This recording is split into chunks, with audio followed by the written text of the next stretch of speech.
right, let's see how many things I got wrong on this stream. All right, so I've been having a few technical difficulties getting the stream set up. I had another computer set up and it was all good to go, and for whatever reason it started stuttering, it started having problems, even though this is only 1080. I hope we're not losing a lot of frames here. I hope that this is going well. And let me just preface by saying if things aren't sounding right or looking right, my apologies. I'm using Wi-Fi, and I have a network cable right here. I'll show it to you. Right, there we go. See, I have it. I have one right here. But because I'm using my M1 MacBook Air, it only has 2 ports, and I just use those up. So I just quickly got everything set up. But yeah, let's see who's here. Maro, can you do me a favor? How's the audio sounding? I'm using an external USB microphone. I just got it today, and I haven't fiddled around with the settings on OBS yet. So I'm not an OBS professional at this point. So let me know how that sounds. And video-wise, well, let's see. Just the lighting a bit here. How's that? Is that lighting a bit better? The weather here is anything but certain. As I complain about in some of my videos, you know, set up and all that. Right now it's overcast. It was a little bit sunny, and we're probably going to go between sun and cloud, but there's a very good chance that while I'm streaming this, we're going to get thunderstorms. So you're thinking, well, why on earth would you be filming outside if there's going to be thunderstorms? Well, whenever I film inside and I do these live streams, I plan them to go an hour, but sometimes they go an hour and a half, and that's tough for my family being quiet. So the reason why I've started filming outside a lot is so that they can live their normal lives. But I do have a special guest coming a little later. Another local YouTube personality is going to come and visit us, so stay tuned for that. Sounds good. Okay, thank you. So a few of you are saying sounds good, so let me tell you one of the reasons why I'm doing this. So I had a very productive work day. I started right on time, got a lot of stuff out of the way, got some PDUs for my PMP certification, so I was quite happy with that. And then I got a package in the mail. It's not a Harry or an Airy, it's a Fairy. How do I say this right? I practiced it before I started this. Now I can't say it right. It's a USB microphone. It's by Maono. No, I'm not. Maono. That's it. Sorry. Sometimes you just can't speak or you just can't remember. So I just got this. It retails for about $69. And they reached out to me a few times saying, would you be interested in demonstrating this? I thought, oh no, I don't want to do live streaming anymore. It's so much setup. I don't have all the gear. I mean, if you guys really want to see somebody who really has an awesome setup for live streaming, he's right here. He's right here. It's Peter Gregg. He's got a phenomenal setup. He's got an ATM Mini, right, Peter? I was going to say right, Greg. You've got an ATM Mini. You've got, like, I think 4 or 5 cameras set up. It's quite the setup. So I thought, okay, send it to me. And when I got this, I thought, okay, let's try this out. But I wanted to do something. I had problems in the past with getting my camera. I didn't want to use a camera from the computer because even this M1, it's got a 720p display, and that's just redonkulous. So I tested the R5, and you know what? It worked. It worked. USB to USB-C, and it worked. So I thought, okay, I'll do a live stream. Let's test out the microphone live.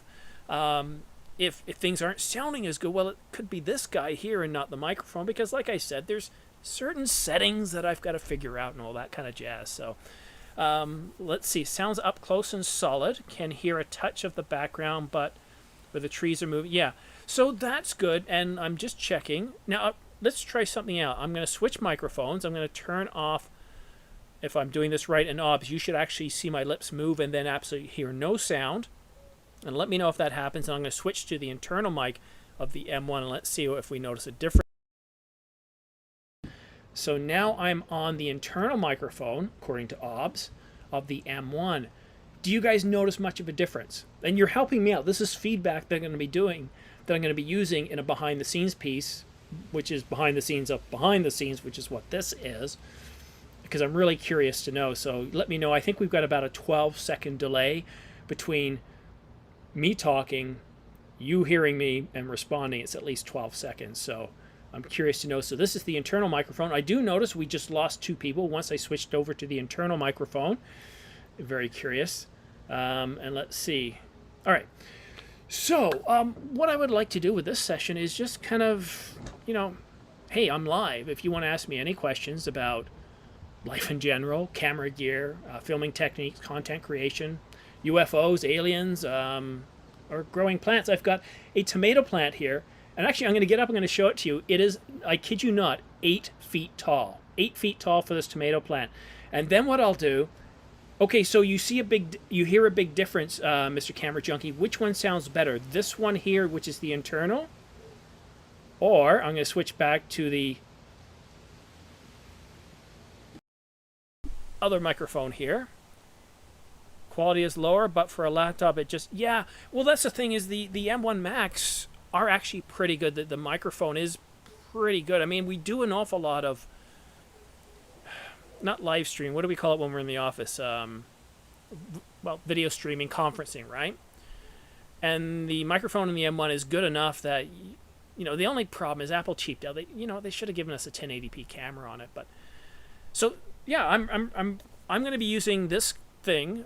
I'm going to be using the Maono Fairy USB microphone for the rest of this video, and I'll tell you guys a little bit about it throughout. It's not meant as an ad. It's just I like to give you guys feedback on what I'm using and what I think of it and that kind of stuff. But let me show you. It's going to be pretty wide here.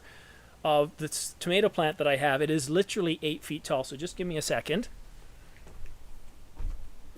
Now you should still. Oh, let me switch. I'm going to switch it to omnidirectional mode, and that should pick me up here. So let's take a look here. You're getting a bit of a look at my backyard. And you can see some of the tomato plants there. Now I'm just going to angle up a little bit. Look at it. Keep going. There we go. 8 feet tall. If you can believe that. 8 feet tall. Now swing it back and see if I can get everything right in the... There we go. I think that's pretty good. We'll see if my head's chopped off or not.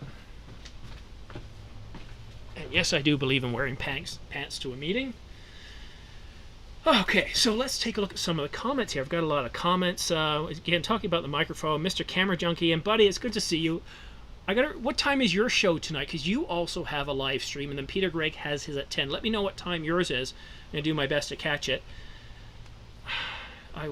Where's my glasses? I need somebody to get me my glasses. I can't see without my glasses. McNeil Bell, can you please tell me realistically when we can look forward to getting the Canon R5 1.4 update?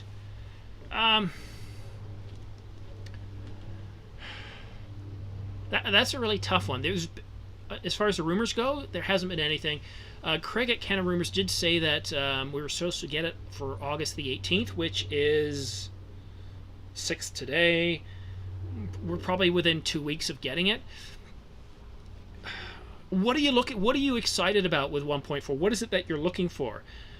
I'm at a point with the camera now where I'm, firmware updates are nice, but I'm not super excited by them. But let me know what you're interested in the firmware update, because I know some of the things I'd like to see, such as no 30-minute record limit. I don't think it. I'm like, Canon, WTF? What are they doing, right? Panasonic, despite not having a proper autofocus system, doesn't have a 30-minute record limit. Well, on some of their new cameras, not all.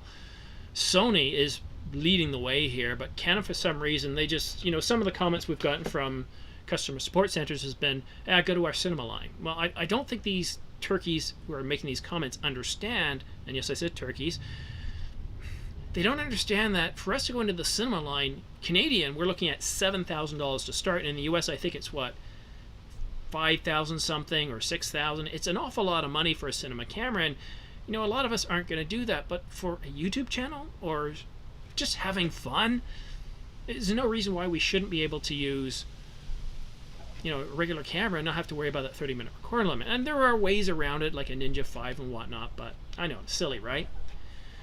Quality is lower. The laptop, Peter.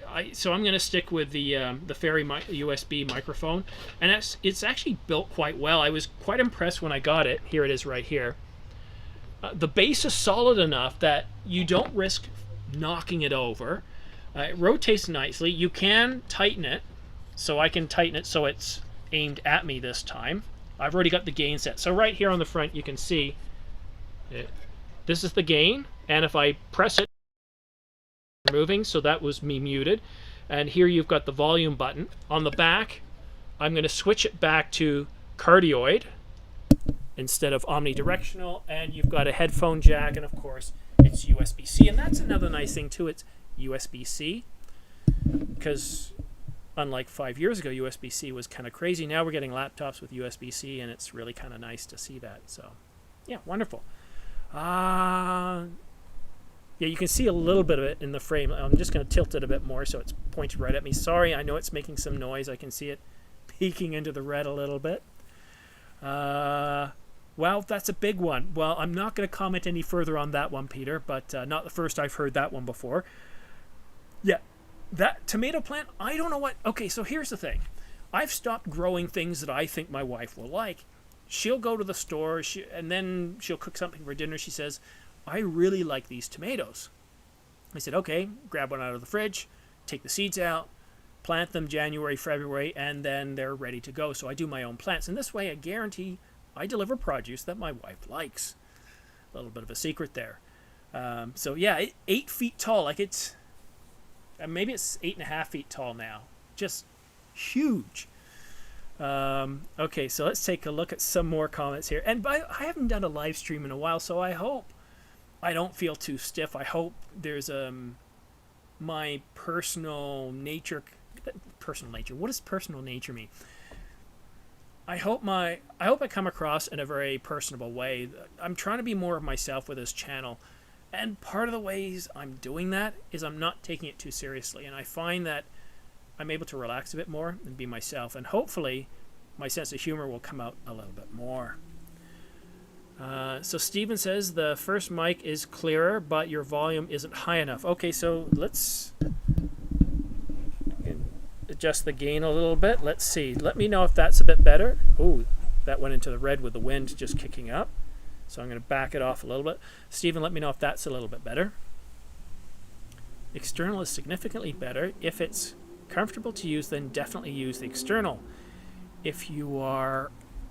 Oh, I need my glasses. If you are out on the trail and have nothing else, you aren't going to get judged for it. And also, let me know, what's the wind noise? Now, this is... well, does it say it here? On the website, it says a perfect desktop microphone, and I don't think it's meant for outside. It doesn't look like it's got any sort of protection against wind, like a dead cat. But, you know, looks could be deceiving, so let me know. Let me see. I'm going to send my wife a text message saying, please bring my glasses. Let's see. She's baking another cake, if you can believe that. So, please have Planet Liam bring out my glasses. Period. So, I do have a celebrity living with me here, Planet Liam. He's going to make an appearance shortly when my wife gets that message and she sends him out with glasses. It could take an hour. Oh, all right. Let's see. Okay. Macronicle, good to see you, buddy. Okay, so the 30-minute record limit. Yeah.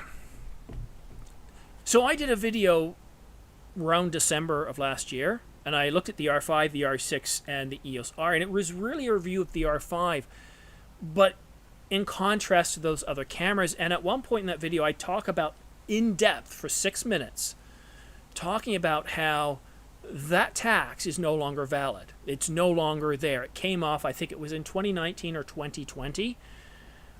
So Canon is keeping it there just because they can't be bothered to, you know, devote some time towards coding. Or the organization is kind of split between people who think, you know, the way we're a camera company, we're focused on stills, on photography, and, you know, the video stuff, don't worry about that modern stuff. And there's the other half of the organization that says, you know what, let's be a leader, let's be a trailblazer. We look at the patents that we have. We're an innovative company, and let's put those video innovations in our cameras. And there's a bit of an internal battle there. The 30-minute record limit, it's ridiculous. I get the overheat. I get these smaller camera bodies. I do get that. I get that to weather seal it, it becomes a lot more difficult to control the heat, but it's doable. I mean, look at the latest iPhones now. You can drop them in water and you can still plug things in. So, yeah, so here we go. I've got, just bear with me, guys. I've got a celebrity here. So, Planet Liam, do you want to come by and say hello? Don't step on anything. Hello. So here we go. This is Liam from, and if you haven't watched Planet Liam, there's a camera right there, Liam. If you haven't watched Planet Liam, go ahead and check it out. He's only 7 and he's got his own YouTube channel. You can search it on YouTube. Yeah, come here. So and my name's Liam.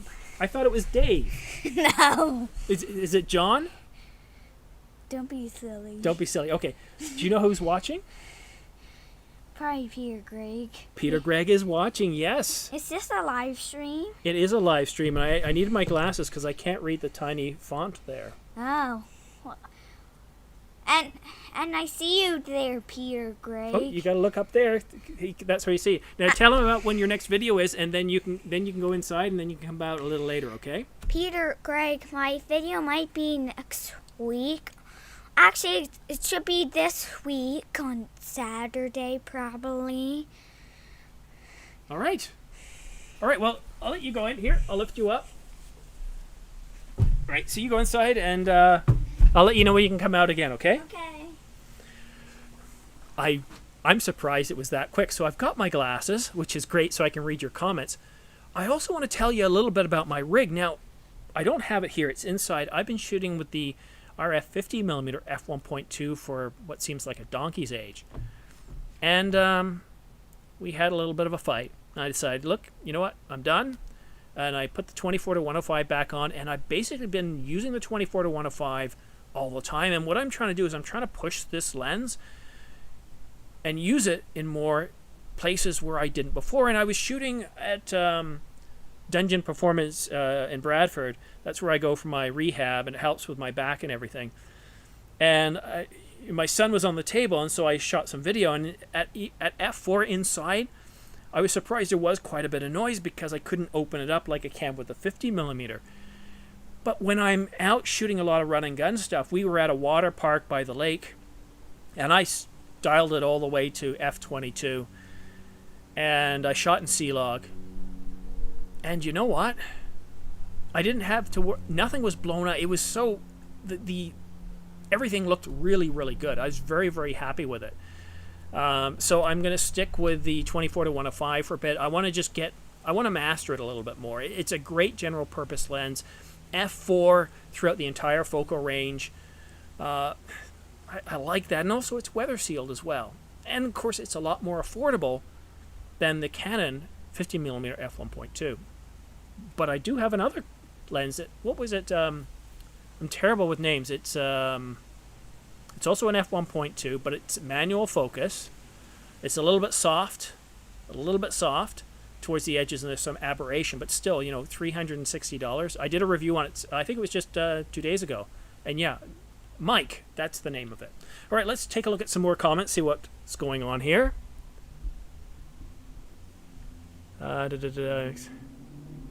Okay, so back to what might be in firmware 1.4 for the R5. I'm excited about the ProRes RAW capabilities, so I can record 8K to the Atomos Ninja 5 Plus.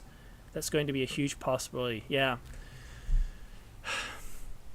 When I first got the R5, and for many months, and even leading up to the R5, I thought, you know, 8K is great, but I'm not going to need that. And then I started shooting some videos, and I did one video entirely in 8K. It was 10 minutes long, and there were some winter scenes, and I was completely floored with the detail. I thought it wouldn't be much better than 4K 120, but the detail was just amazing. And I had a great shot where it was basically like a tree tunnel, and right up at the top you could see the blue sky, a little bit of green from the evergreens, and it was -7 Celsius, and a slight breeze came by, and the flakes were very, very tiny, and they just sort of fell off the tree, and the way 8K captured that was just gorgeous. And yes, I did a video, it's probably back in February. Watch it on at least a 4K TV, you'll be stunned at the level of detail. So The only thing stopping me from doing more videos in 8K is just the processing power. This M1, well, I think is terrific. I said so in a video just a few days ago. It can easily edit 8K video in Apple ProRes, but as soon as I go to export, it's ridiculous. It's like what was it? An hour and a half for 5 minutes or 3 minutes? It was just ridiculous. So the processing side, and I know it's a M1 MacBook Air. It's a cheap computer. It's under $1,000. I get that. But this is the computer that I'm now using for all my editing, and it's pretty impressive. I really am impressed. This has replaced my iMac Pro. Doesn't mean I'm not going to get a faster computer, because I do need a better and faster computer. I do need 32 gigabytes of RAM. But still, like, you know, I don't even have any power hooked up to this thing. I started a stream, 15, 20 minutes ago, and the battery's barely dipped. You know, it's a very, very useful computer. All right, and feel free to ask comments. How many have I missed here? So I'm going to catch up eventually. But, yeah, drop your comments, questions. Again, it can be about anything, life in general, camera stuff, whatever. So Larry asks, glasses, I got them here. Do you think that the Canon R5 firmware updates will ever adjust rolling shutter when panning for birds? No. There's a chance it could. See, what was really going to make a difference with the rolling shutter is the processor and sensor. You're moving so much information. It's the speed that you can move that information. Look at the EOS R. That rolling shutter is so bad that if you had a few drinks, it would probably make you seasick. But then we took that processor out of the 1DX Mark III, which is much faster, can move a ton of data. And you know what? The rolling shutter on the R5, in my view, as far as filmmaking goes, is good enough that it's acceptable. I've seen plenty of movies, and look at this in TV shows like, what's that one with a girl with the tattoos all over her? I forgot, but Blacklist as well, that show, and several blockbuster movies. You notice when they pan, you're going to notice a slight amount of rolling shutter. Don't feel that you need to be a perfectionist. Don't feel that you need to eliminate rolling shutter. A little bit is perfectly fine. But to completely eliminate it in these cameras, it just means you're going to have a faster shutter. Sorry, you're going to need a faster processor and sensor. And I think the R1, when it does come out, it's going to be faster, and you might see it more reduced. But it's the level of rolling shutter that I get shooting 4K 120, 4K HQ is, you know, it's pretty minimal, and I wouldn't worry about it at all. Is there a reason you're concerned about the rolling shutter? Do you just want it to? Are you looking for that global shutter? Is that what you're looking for? Excuse me, I'm just gonna have some tea. Oh, I made myself a fresh batch of tea before this session because I knew it was going to be hot out here, and it is. It's 82 degrees. That's Fahrenheit. Celsius, it would be bad. Celsius, it's probably, I don't know, 27, 28. I don't know Celsius too well. I know I live in Canada, but it doesn't mean a thing. Is there a Win Muffin or Win Muff or Dead Cat included with the mic in the box? I almost rhymed that. No, there isn't. I do, you know, it's a very simple, the box. You get the microphone, you get a cable. That's it. There's really no setup involved. I got to give the company credit. They did provide a full color manual, but the font is so small that even with my glasses, I can't read it. It's so tiny.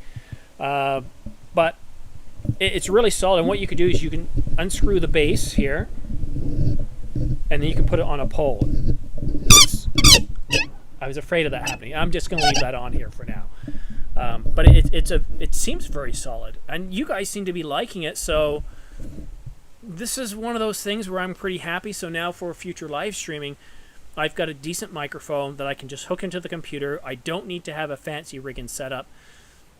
And when I do get if I get a MacBook Pro and it has a 1080, then I might not even need to use my R5. And I was even thinking of using the Canon 70D for this stream because I'm at 1080. I set the camera to 1080. I'm just curious, could I bring back my 70D to life? I took it out the other day. It looks old, but with a 50mm on there, it's amazing. It still produces phenomenal shots on the stills camera. Video-wise, yeah, I know it's good enough for my son, but video-wise, the 70D is so long in the tooth that you wouldn't want to use it, but as a stills camera, it's still a very good camera. I still like it very much. All right. Better, but maybe move the mic closer. Well, how about I move myself closer? There you go. Oh, what fell? Something fell. All right, take. Hi, Dave. Yeah, comments for Liam. So I'm getting through the Liam stuff now. See how far behind I am? Peter, I'm like you. Sometimes I just go off on a rant talking about absolute nonsense. Right, so Liam, yeah, he's a pretty big boy. I'd say by next year he might be as tall as my wife, and she's 5'6". So yeah, he's a tall guy. Yeah, that red tree is my red maple. I use that in a lot of videos. And if you want a little later, what I can do is I can get behind the camera again. I can give you a bit of a tour of my backyard and kind of show you where I shoot. With the magic of cameras and framing, you can make your backyard look a lot more impressive than it actually is. So let me know if you'd like to see that. Several comments from Peter Gregg. So tell the video chain from camera to you. So tell the video chain from camera to YouTube. I'm not sure what that means. Maybe you're asking for my setup. So let's assume that's what you were asking, and I'll answer that question. So my setup is very simple. I've got MacBook Air. It's an M1, 7-core, 8 gig. So this is not at all a fast machine. Well, it's not at all a high-end machine. It does have 512 gigs because you need that amount of storage. I've got this microphone, the Fairy USB microphone, hooked directly into the computer, the MacBook Air, using an adapter. And then the other USB-C port goes directly into the R5. And that's my simple setup. I do have a ring light right here because I don't have a Sony now. If I had a Sony, it would probably better expose myself because now the sun is out. If I bring this even a little closer, see, you can see it there. Well, there we go. So that might help expose me a little bit better. But looking at this screen here, I can't even tell if I'm overexposed or not. I can see right around here it's a little bit white or bright, but you know, I'd need my Ninja set up here, and I didn't want to set up all that stuff. I wanted to just keep it simple. Based on the last few live streams I did, the video quality was so poor I couldn't even tell from here, so I thought let's just keep it simple.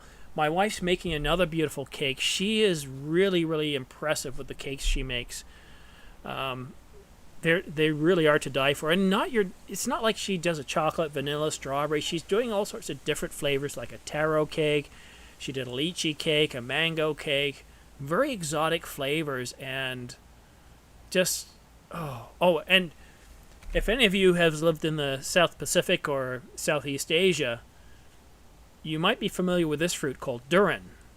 Oh, she made a durian cake too. So tasty. Stank, but so very tasty. Peter Gregg again. Were you exporting 8K to 8K or 8K to 4K? Okay, so Peter, because the R5 has an 8K oversampled 4K, that is my default shooting mode. So whenever I shoot in 4K, it's always 8K oversampled 4K. All my videos except the live stream is 8K oversampled 4K.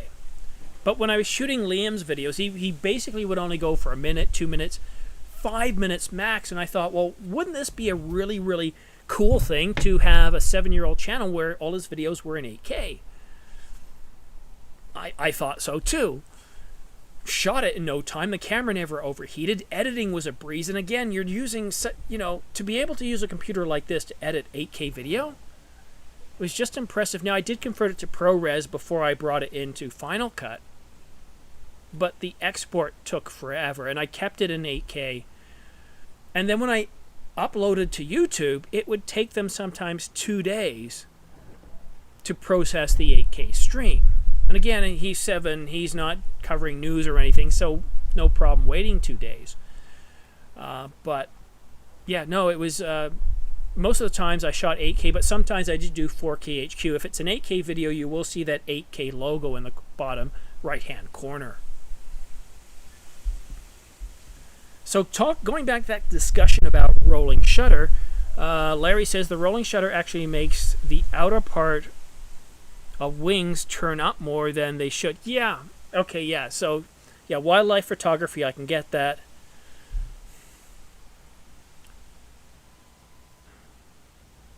Yeah, I've heard absolutely nothing about that. One of the rumors we were hearing about last year for the R1 is that it would have a global shutter. But something strange happened, and I had some rumors too. We heard it was going to have quad pixel autofocus, it was going to have a rolling shutter, and all sorts of wonderful, wonderful things. And then everything went dead. Completely silent.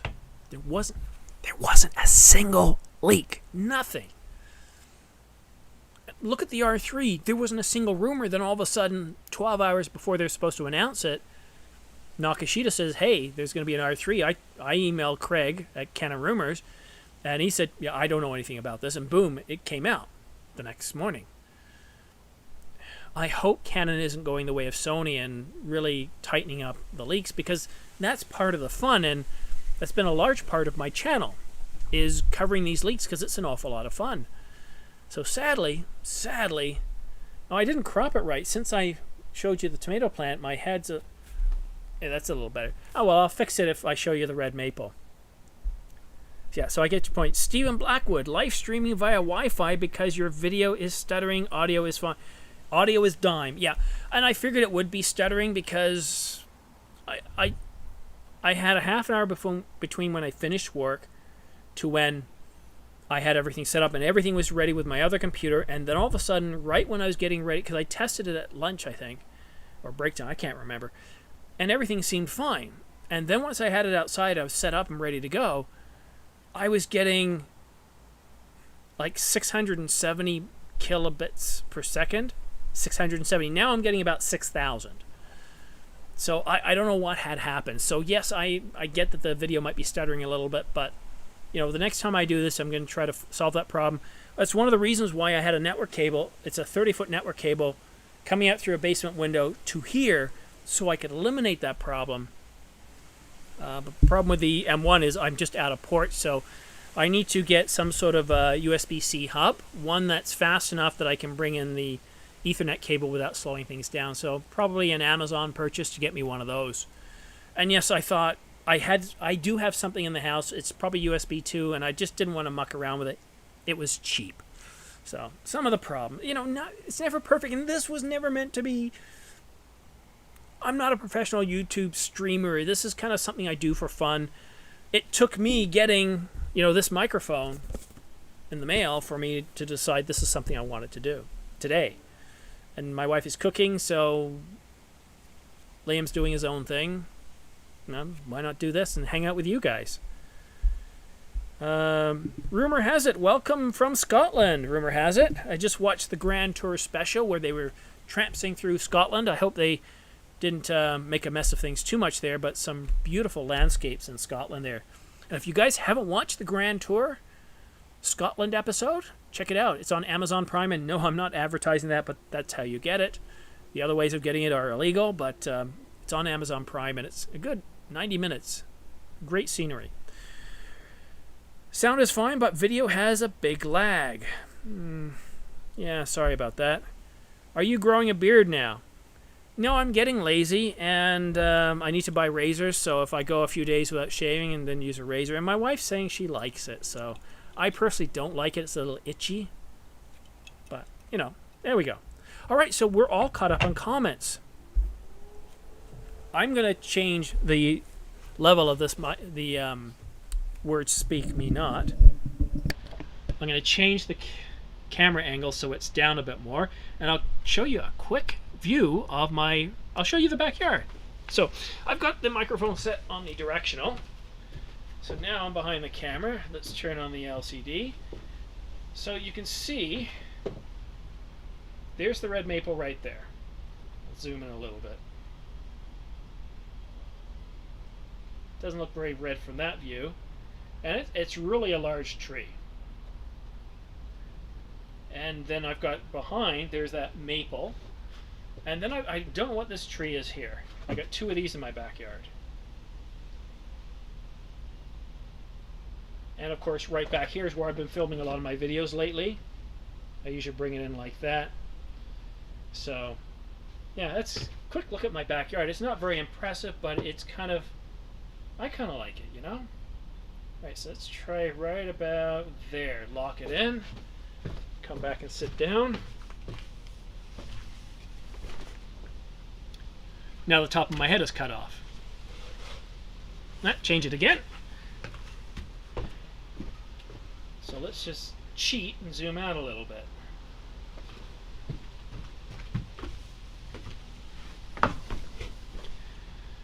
Yeah, good enough, right?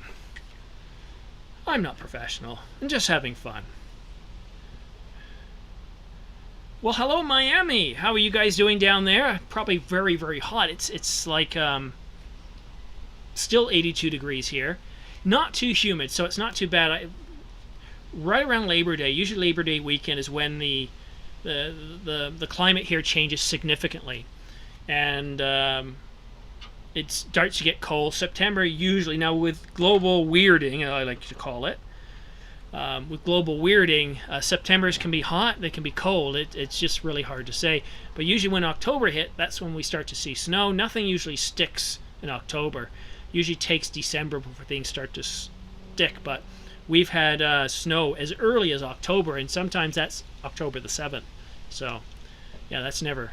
Don't want to have snow that early. Are you still using the YOLO live stream? No, I'm not. It's downstairs. The reason I'm not is I'm trying to simplify my setup. As an ordinary filmmaker, yes, I have a lot of gear, a lot of complicated gear, but I'm trying to simplify things, and this is got to be one of the simplest setups I have right now. So this is just using ops with the M1 MacBook Air right here. So, you know, pretty simple setup. Good evening, Kevin. Good evening. So let's see, if you're saying good evening, you could be in North America. It's 5 o'clock. Where are you, Kevin? Are you in North America or Europe?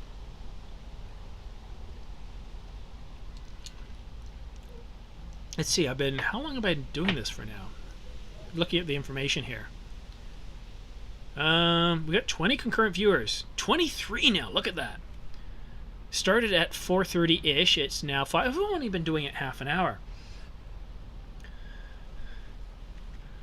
From Peter Gregg from Chins and Giggles. Let me put my glasses on. For grins and giggles, turn the mic to your face. Turn the mic to your face, your head. Looks like it's facing your Actually, it's not. It's kind of focusing above me. So now it's aimed right at my mouth. And let's take it off omnidirectional, and so now on cardioid. How's that? There we go. You are catching the bounces sounds off the table. Yeah, no, sorry. All right. In previous live streams, a lot of times I've just taken your questions on rumors. There hasn't been a lot of rumors going on, but I've changed the focus of what I produce on the channel. I completely tore apart my set in the basement. I got sick and tired of shooting down there. I also got tired of whenever I had to shoot, I'd turn off the air conditioner or the heat so it wouldn't kick on when I was recording, and the same with the water heater. I got a little tired of that, but I also got tired of when it was a nice sunny day, I was stuck in the basement, and I just got really tired of it. And then I stopped for about 2 weeks, and I thought, I don't want to do anything. I want to take a break. And I came back thinking, okay, you know what? I'm going to take a more fun approach to this. I'm going to cover all the big news, but I'm not going to chase every single bit of news that comes out. I want to do more reviews, so I'm getting more kit to review. I'm getting more lenses, like that mic. That was pretty impressive. Yes, I'm spoiled. I've got the 50mm f1.2, the RF version, and I had the EF before that.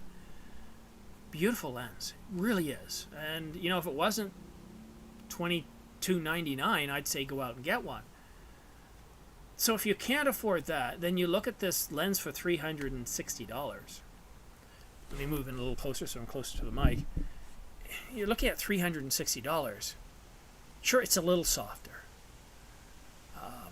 and the chromatic aberration is there, but it's more or less in the edges. But once you start to increase that depth of field where you got that blurry background, you're not going to see as much detail. That blurriness isn't nearly as apparent, and neither is that aberration. It's only if you start shooting at f/22 and f/16, once you really tighten things up and make things very bright, that you really start to notice that. And that's why I took various different shots to show you. The only problem with that review is I didn't have a variable ND filter that would fit on it. I really wanted to shoot at f/1.2 or f/2.2, but I don't do a lot of shooting with 1.2. It's great to have it, but most of the times I'm shooting at 2.2 to 2.8, especially for the channel.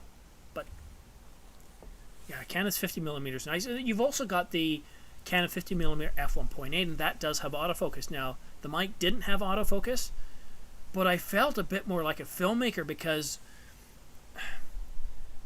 you know, I had to turn on, what do you call that? I'm trying. My mind wants to say radar. Not false color, but we see the colors on the screen showing where you're focusing. And yes, you know what I'm talking about. I just can't remember the word right now. But I turn that on. I turn off the LCD and I look through the viewfinder. So I really start to feel like a filmmaker, and I'm dialing things in. And if you're still filming using the LCD, and I still do it too, but a lot of times when you really want to nail things and you're really curious about the exposure, you're curious about how the depth of field and everything looks, look through the viewfinder. Instead of the small screen, it ends up looking like you're looking at a 52-inch television, because once you put your eye up to it, it fills your entire frame of view, and it's really, really beautiful. I just love shooting video through that. So if you've got a manual focus lens, it just changes how you do things. I still love autofocus, but when it comes to product shots, yes, manual focus is the way to go. If you're doing macro photography, yes, manual focus is the way to go. I think you're not realizing that the sensor is on the face. It could be. Let's try it the other way. There we go. And I'm getting pretty hot right now. Yeah, I know the top of my head's cut off. I'm not worried about that. So right now it is facing almost straight down. You sound pretty low in volume since you moved it. So now it's facing straight up, and I can adjust the gain, so let me know. So I love reviewing lenses. I love the creativity aspect of it. I might end up selling that one. A lot of times I'll sell gear if I don't need it, and I've got 350mm. I got the Canon 1.8. I've got the Canon 1.2, and I've got the mic 1.2, so do I really need two? The only thing I'm thinking of is when I travel, you know, the Canon 50mm 1.2 is very, very heavy, but I could take the 1.8, or I could use the 24-105 and use 50 there, right? So there's only so much gear I need. But I do have some good news on more gear than I'm getting. You remember I gave away the Weeble S? One Shot Filmmaker, yes, he won it. Well, they just reached out to me. They've got a successor to the Weeble S. And they're sending me a copy of, or they're sending me a copy. Yeah, they're sending me a digital copy of it. They're sending me the Weeble successor to the Weeble S. And I'm going to try that out. I'm really curious to try it out. I love the Crane 2S that I have right now. Like, that thing is almost overkill for what I'm using it for. You can put two R5s on it, or an R5 and a Sony. You can fit two cameras on it, and it can handle the weight. It's really well built. And I've never, ever needed a spare set of batteries. The other day, I was out filming for hours and hours and hours, and I think the battery just dipped to one place. It's a really, really heavy-duty gimbal. But the Weeble... the Weeble 2. Yeah, I'm really curious to try that out. It has an LCD on it. It's got a different configuration. It looks like it's so easy to be able to put a microphone on top, like a Sennheiser MKE 400 shotgun microphone. And that would be great, because a lot of times when I'm shooting with the gimbal, I just don't use the audio. I'll use task cams and mic people up. But to be able to put a shotgun mic on it and still be able to use it, I think would be really, really cool. So hopefully I get that next week. My problem is when I replied to them, I thought I'd replied to them. I said one reply, he sent me information, I forgot to reply to him again. But I don't know what it is about Fridays. Fridays, I always get something in the mail, and today it was this. So that's pretty cool. My wife's always going, oh, you got another package. And last Friday I got the mic lens, right? So, yeah, it's pretty cool.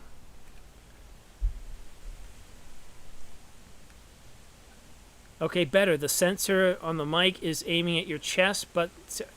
Okay, there we go. Thank you, Peter. Relax, world, hold on. Reminds me of an 80s pop song. Your channel's excellent. Thank you for your dedication. Well, you know what? Part of it for me is mental health. I don't know how many of you watching remember when I started this channel. It was in October of 2019. There was no coronavirus. COVID-19 wasn't around. It wasn't even a glimpse in somebody's eye. Well, except for maybe a few scientists in a lab somewhere, but we're not going to go into that. It was cold. My wife was at work. My son was in bed. And all right, so do I binge watch Netflix again? And no, I started watching YouTube a lot more. And I was really, this is where I was excited because I was looking for my next camera. I was checking Canon rumors all the time. Keith from Northlight Images, and those were the two rumor sites that I checked. And the 90D came out, and I thought, wow, this looks amazing. And I watched Chris and Jordan, and then later that night, Peter Gregg came out with his video, and I thought, I said to my wife in the morning, I said, I'm pretty excited by this. You know what? This might save me several $1,000s because I can continue to use the same lenses I've got now. It looks like the 90D has most of what I want. But then by 9 o'clock that morning, it was funny because Canon went back and forth saying, no, we have 24 frames per second. Then a few minutes later, like, yeah, no, it doesn't have 24 frames per second, and it doesn't have all eye. And I just thought, like, you know what? No, I'm beyond this, and I realized I was ready for a full frame. And I thought about the 5D Mark IV, but even the current pricing for that camera,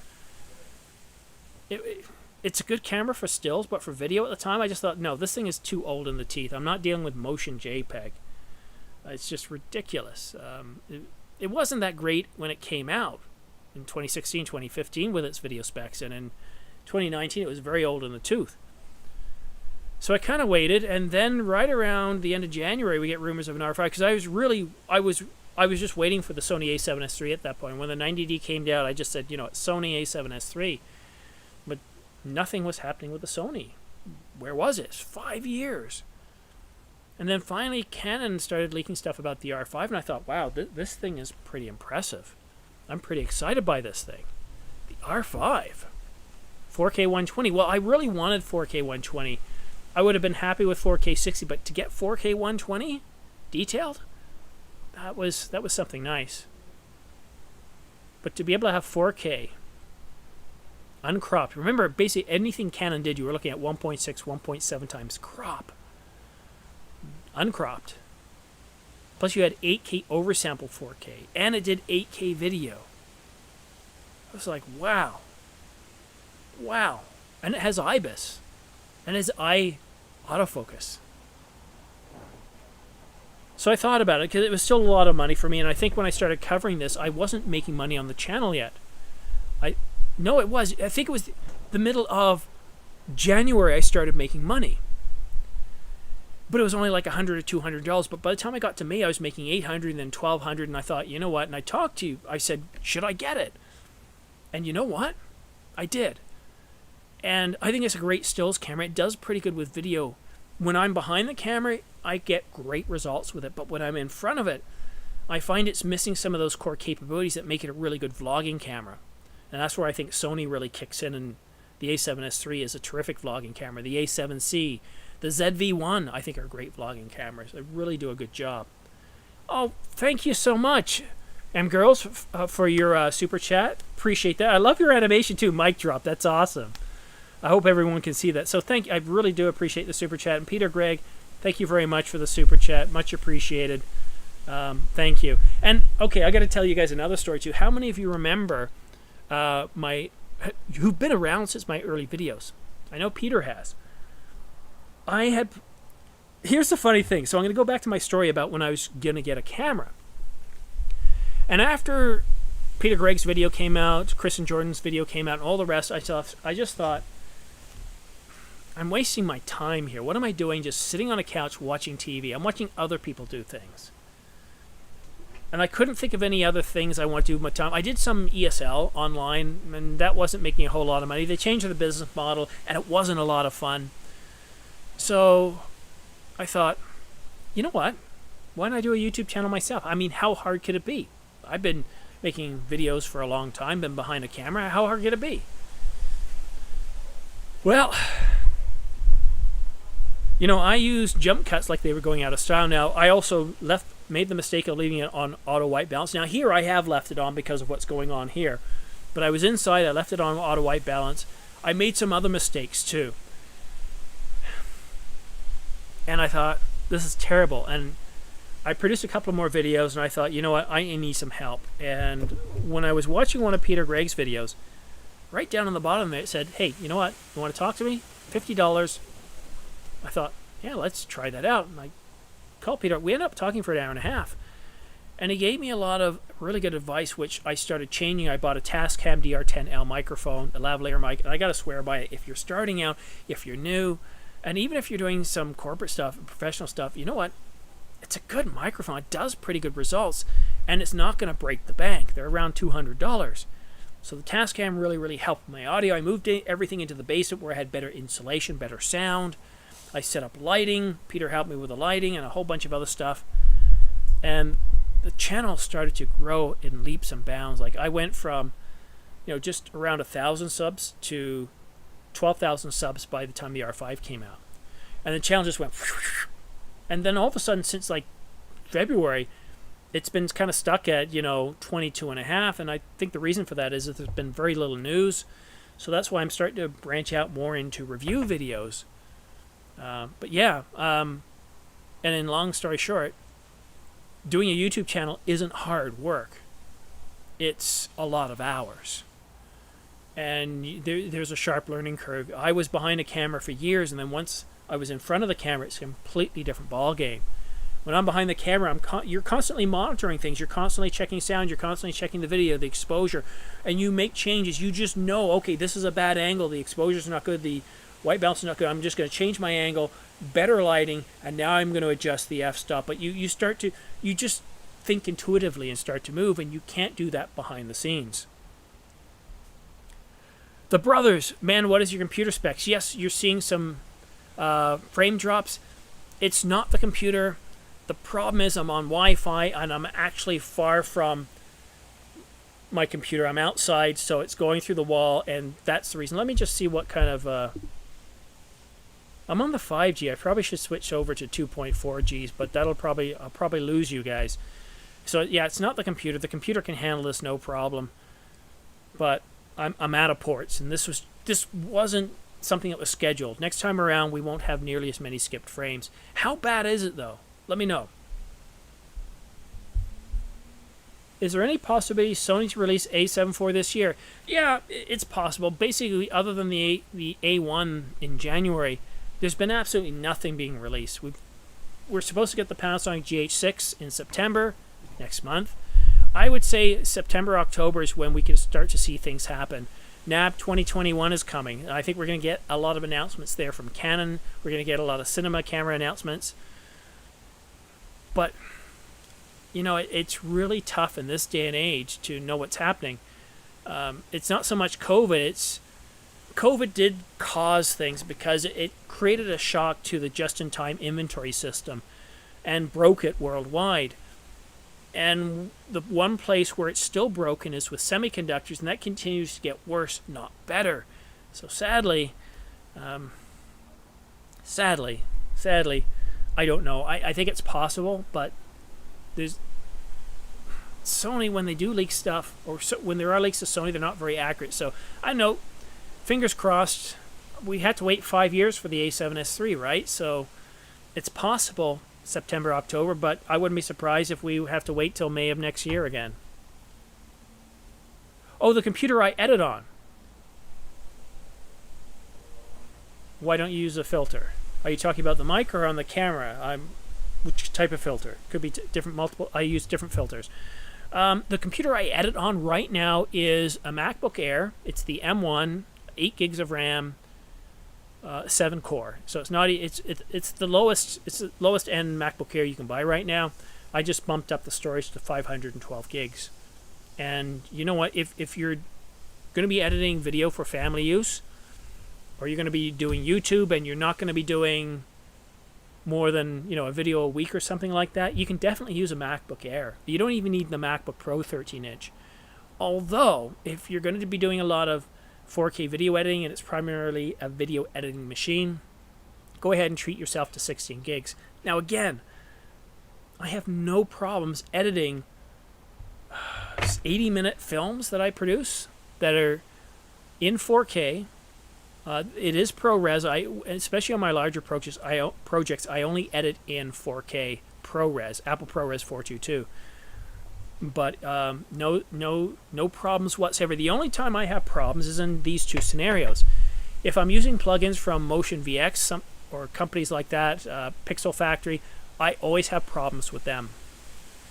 Or if I set to better quality. If I set it to better performance, no problems. But I set it to better quality, when I start using color wheels, they're so choppy it's ridiculous. But I set it to better performance, no problem at all. It's really, really terrific. There is one other catch, though. You really do need an external monitor. The screen here, normally on a large 30-inch screen, the full size of a 13-inch display is my preview area.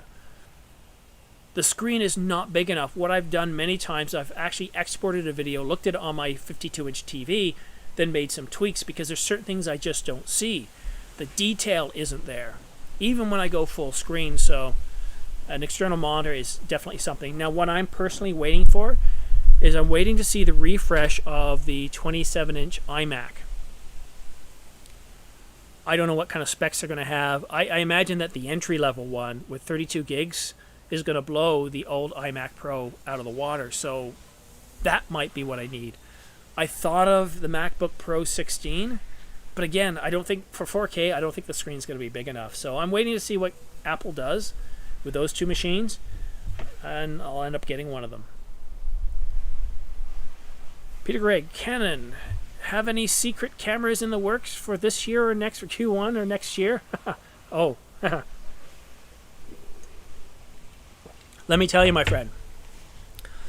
Here's what was rumored. They're separate rumors. 3 APS-C R system cameras.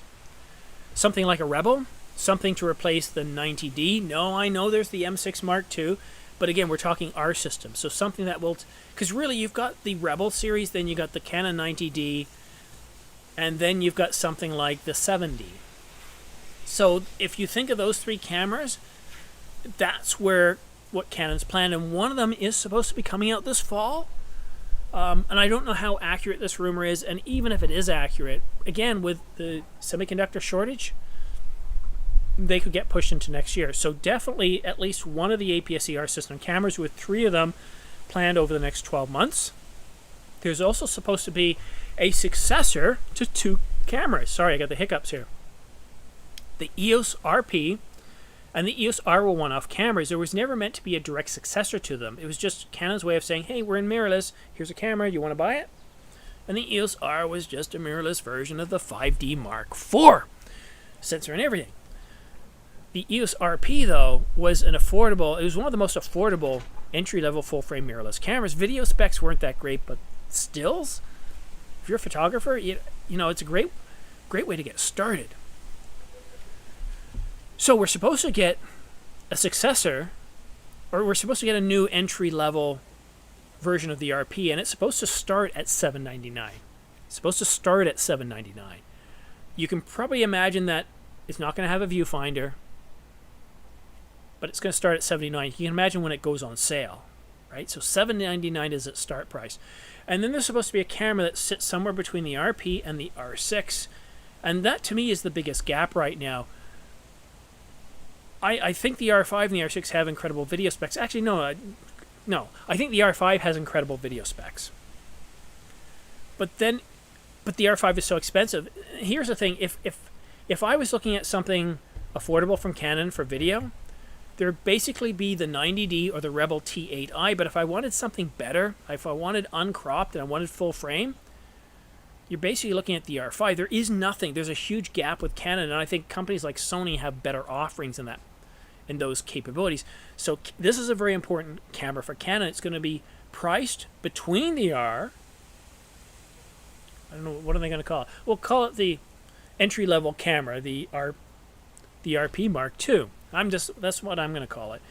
So it's going to be mid-price between that and the R6, but it'll also be mid-capable between those two cameras. And I think that's very, very needed on the Canon side of things.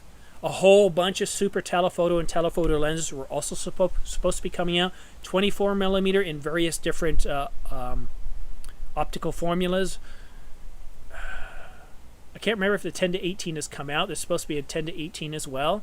Sony, the A7 IV was supposed to be coming out around February, and it hasn't. OM Digital, I like these guys. I'm really curious to see what OM Digital, they've got a killer camera that's coming out this year. So I'm curious to see what that announcement's going to be like. So I'm really excited by OM Digital. Panasonic, the GH6, they put out a development announcement just 2 days ago. I put out a video yesterday, and in true form, very few people looked at it. People just don't seem to care about Panasonic anymore. They talked about the video specs in that camera, and I was kind of bored. 4K, 120, 4K 60 as a regular record, so you can do your basic recording rates of 24, 25, 30, and 60, or 50 and 60. But they didn't say a thing about autofocus. And here's the thing: if you're going to have a nice development announcement, and they did it, they talked it up nicely. I like the development announcement. They gave a lot of information. But if they had have gone to face detect autofocus, it would have been in there. They would have said something. They would have put it in there. So I'm pretty sure that Panasonic once again has gone ahead with contrast detect, depth from defocus. It's right in the name, depth from defocus, autofocus. And I know some of you out there believe that, it's getting better. But here's the thing when it comes to autofocus, especially for ordinary folks, ordinary filmmakers, a lot of us start out with the auto modes because that's how we learn. We start and we get better.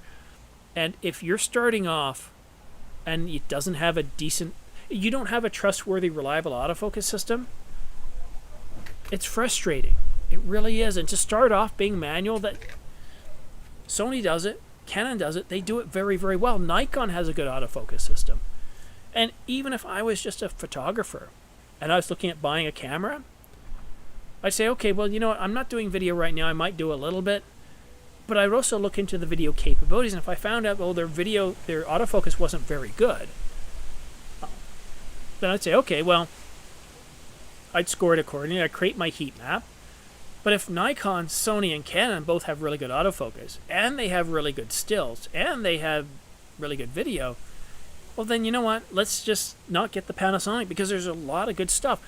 I mean, the cameras that have been coming out since 2020, we've got some amazing gear out there. And I'm sorry, but if you can't do autofocus, and this is not just me believing this, if you can't do autofocus, I think the GH6 is going to fall flat. I almost bought the GH5, but it was the autofocus that put me off. All right, let's catch up on the comments. I noticed I used the Ninja 5 and now ordered the Ninja... I use the Ninja 5 most of the time. The Ninja 5 Plus, I haven't ordered it. It's a lot of money for me. I got to do that Canadian exchange rate, and that adds another 25-30%. Hopefully I'll get to do a review on it, but I'm really curious about that myself. So whenever that is announced, you can bet you there'll be a firmware update for the R5 on or before that date. John Drummond asks, or says, I would recommend 32 gigabytes for smooth 4K editing. Well, John, from my personal experience, I can tell you that you do get smooth editing on an 8 gigabyte M1 MacBook Air. I swear. I shoot with a Canon R5 in, what mode? 4K HQ, which is about 470, because it's all 470 megabits per second. So it's a huge amount of data. And I use the R5, so my video codec is Apple ProRes 422, so it's a video editing codec. I can play at double speed, I can play at regular speed, it doesn't skip a frame. Add in color balancing, a LUT, other effects, it doesn't drop any frames on an 8 gigabyte unit. Now, what I do recommend that matters more than anything else is your storage. And I always use external storage for editing, but make sure your computer has at least 512. Now, if you're primarily a video editor, at least 1 terabyte, because here's what happens with SSDs. If you're constantly around 60 or 70% full, then it's really using that last 20, 30%, it's thrashing it, and it's reducing the life. So you want to have an SSD where you're not going to go past about 50%. It's going to last you longer. But in terms of processing, John, that's a good rule of thumb. I think that if you're doing this full time, you probably do want to have 32 gigs. I recommend 32 gigs. But I'm stunned. Like, if you're doing a lot of short videos, I'm stunned that I'm able to do this with a 7-core GPU, not the 8, and with 8 gigs of RAM. And here's the thing too, John. This is why I kind of go, yeah, I know the old rule of thumb was 32 gigs and as much processing power as you could muster. But you look at my videos, how long they are, and the example I gave is I have a family film, and when I got rid of the iMac Pro, I had this film that was 40 minutes long. It would take about 50 minutes to export with the iMac Pro. The very first day the M1 arrived, well, the video got up to 50 minutes, so I was now at 50 minutes, and it didn't export in 26 minutes. It's almost half the time. So I'm sure there are performance gains with getting more RAM, but this is where you got to look at your budget. And you've got to look at, for example, what does Apple charge from 16 gigs to 32 gigs in these new powerful machines? Because I did some checking, and here's what I noticed. On the Intel-based architecture versus the M1 architecture, as you moved up in RAM, it was like the cost was twice the price. So you do pay more for RAM on the M architecture or the M1 architecture. I'm just telling you, I know, John, 32 gigs, it used to be, I'd say, yeah, if you're going to do any sort of video editing, 32 gigs. I even asked Apple, I said, what do you reckon? They said, yep, if you're going to be doing 4K and 8K video editing, you want 32 gigs. Because you're going to have other applications running at the same time. But I do all my editing. I have Safari open with multiple windows. I have Pixelmator running, Final Cut Pro, compressor. It's amazing what it does with 8 gigs. Like, I'm stunned. If I had bought this for video editing, I would have definitely gotten 16 gigs, but it was bought as a family computer for doing everything but video. So, yeah, I'm not disagreeing with you. I'm just telling you, I'm stunned with the performance you can get out of these things. All those videos where people are doing reviews, and they're going, I can't believe the speed. It is consistent. So, there's that. All right, let's take a look at some more comments, see if I can get caught up here. Bart, let's put my glasses back on again.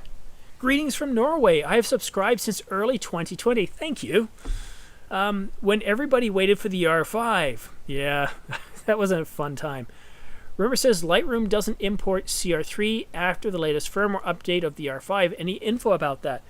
No, because I personally have this thing against Adobe products. I just find that they charge too much, so I've always stayed away because I don't make money for the photo stuff.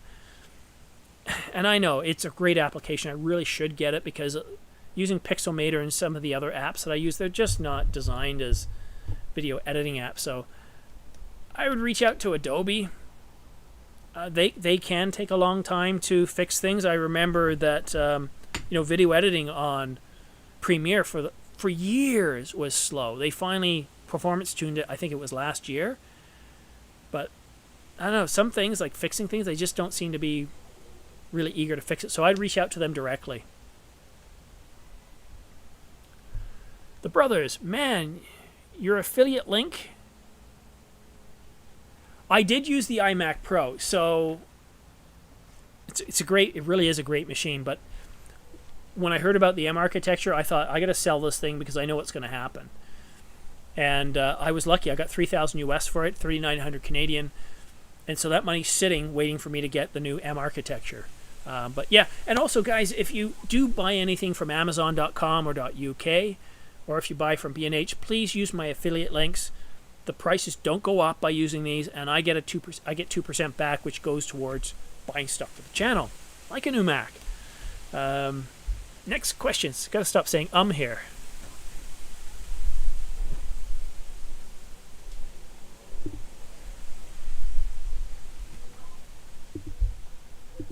Yes.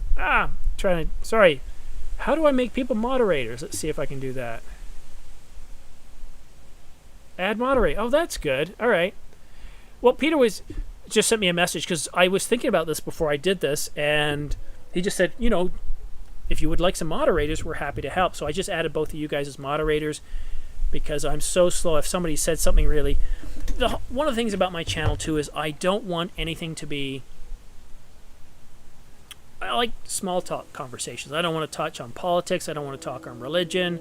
I don't want to talk on any of the sensitive subjects because I don't care what your affiliation is. When you come to this channel, I want us to be able to relax and talk about camera gear and all that stuff. So sometimes people drop the F-bomb or other stuff, and that's not this channel. I don't do that. I want to keep it family friendly, so if your kids pop in, you don't have to worry about... Like, I used to watch camera conspiracies and a whole bunch of stuff during dinner time, and for the channels that drop the F-bomb, that I don't watch those during time, and usually dinner time is the time I watch most of my YouTube stuff, so I don't want you guys having to worry about that. The R6 is good. Yeah, no, the R6 is good. It's just when it comes to video, for that extra $1,000, I get 8K. I can record 4K without overheating. I can record 8K oversampled 4K that gives you really detail. The detail is better than what the Sony a7S III has. You get all eye. And, this is where I want to swear. I don't know what possessed Canon to take all eye out of the R6. So we have it. I have it in my 70D. They took it out in the 90D. They put it in the EOS R, but they took it out of the R6. Like, sorry, that $2,500 doesn't give us all eye, but it's in the R5. So there's enough in the R5 that if you're a photographer, yeah, get the R6. If you can deal with 20 megapixels. But for the video side of things, the R5 just offers that much more. That's why I went with the R5. Agreed on all counts. John talking to RW. Another comment from RW. Linux needs that auto... Oh, Lumix, not Linux. Lumix needs the autofocus or they're done. But not the Gerald type. Yeah, I really... their market share is around 5% for their the stills hybrid market. So I agree. I think the writing's on the wall if they don't come out with phase detect here. There's some hubris going on there. Comment from John to Bard. So he answers it will import CR3 files, but no, Adobe products can support Canon R5 color profiles. You have to use Adobe RGB or sRGB. Pain in, isn't it? Well, it's the same thing like 10-bit HEIF images. I shoot in RAW and JPEG, and I move to RAW and HEIF. They open up fine on my Mac, but as soon as I go to save them, the highlights are blown out because it goes to like 8-bit HEIF, which is like, what's the point? Stupid Apple. Silly. So Mr. Camera Junkie's editing on the M1 Mac Mini with no proxies. Oh yeah, I don't use proxies at all, even with 8K on this M1.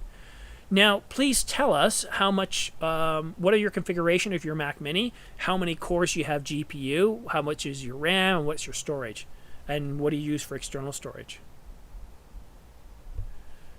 John says, my old 8GB PC struggled with Lightroom and Photoshop. Video editing may be different issues than photo. No, video is quite often a bit more intensive. With my M1, I've actually will load up 10 RAW files at a time on this thing. It's ARM architecture. I'm stunned. I'm stunned at how good it is. It just... You have to try. You know what I would do is, when you can get into a store, take an external hard drive with you to the store. Say, look, I'm considering one of these. Do you mind if I connect my drive or whatever it is? I want to try Lightroom or whatever. Try that out because they'll let you do that. I've been able to do that before. Just staggeringly, it's just staggering. Tom asks, wouldn't full frame be cheaper if all the camera manufacturers dropped crop sensor and MFT and threw all their eggs into the full frame basket? That way they'd have one mount to rule them all. Well, you see, in a capitalist world, what happens is you have those lower end stuff to justify why you should go and pay more for the full frame. And it used to be that full frame sensors did cost a lot more than APC and Micro Four Thirds, and it made a difference. But today, the difference in prices may only be $100. But you also have a shrinking market. So camera companies are having to look at these things. Now, companies like Panasonic and Fuji have chosen wisely. Like Fuji, they do, I believe it's APS-C, but they won't do full frame, and then they do medium format. So they have APS-C and medium format. Panasonic doesn't do APS-C, if I remember correctly. They do MFT and full frame. Canon has said they will not do medium format, so they do APS-C and they do full frame. Now, as the market continues to get smaller, yeah, you might completely do away with MFT and APS-C, or a company like, what's their name again? OM Digital? Yeah, they're warning me that they're not getting enough information. So let's take a look at this other screen here. 6,100 kilobits. It's most likely my Wi-Fi connection, so we're going to blame it on my Wi-Fi connection. And I'll probably end this in about 10 minutes, so I'm going to go have dinner soon and some cake. Now, where was I? Lost my thought. Oh, yes. So OM Digital. I wouldn't be surprised if a company like that says, you know what, we're just going to stick with Micro Four Thirds and we're going to make it great. We're going to make Micro Four Thirds great. It's wonderful. It's awesome. And they might do this. Now, some speculation about this next wonderful camera is that they might try full frame. But based on everything the company said, I think they're going to double down on Micro Four Thirds. And, you know, if they can make that work, then great. More power to them. Multiple different sensors and processors doesn't make sense. You look at the same processor that you got in the R5 and the R6, the 1DX Mark III. You've got economies of scale.